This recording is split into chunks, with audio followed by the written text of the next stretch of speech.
కేంద్ర మంత్రి బండి సంజయ్ కుమార్ డి కేసును పారదర్శకంగా విచారణ జరిపి కుట్ర కోణాన్ని వెలికితీయాలని జంట నగరాల కాపు సంఘాల సమాఖ్య రాష్ట్ర పోలీస్ యంత్రాంగానికి విజ్ఞప్తి చేసింది.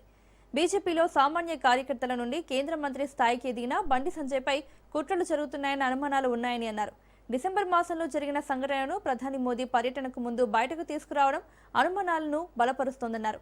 ప్రభుత్వం ఈ అంశంపై సిట్ నువ్వు వేయడం స్వాగతిస్తున్నామని, అదే సమయంలో పారదర్శక విచారణ జరిపి నిజానిజాలను బహిర్గతం చేయాలని కోరారు.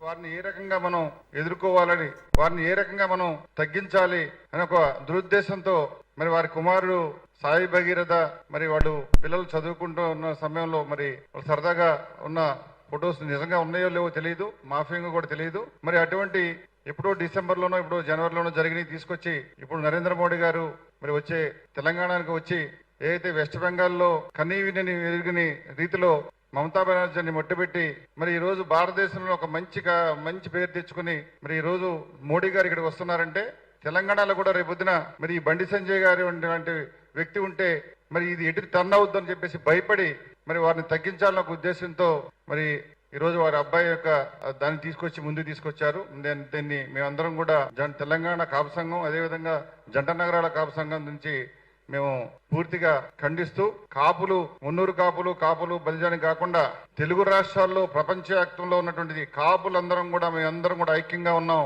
మా నాయకుడు బండి సంజయ్ గారి కోసం ఎటువంటి త్యాగానికైనా మేము సిద్ధంగా ఉన్నాం. మా ఉన్న నాయకుడిని మేము వదులుకోం. వారికి ఎటువంటి అన్యాయం జరిగినా మేమందరం కూడా పోరాడి ఆయన్ని మేము మా నాయకుడిగా ముందుకు తీసుకెళ్తాం. బండి సంజయ్ గారు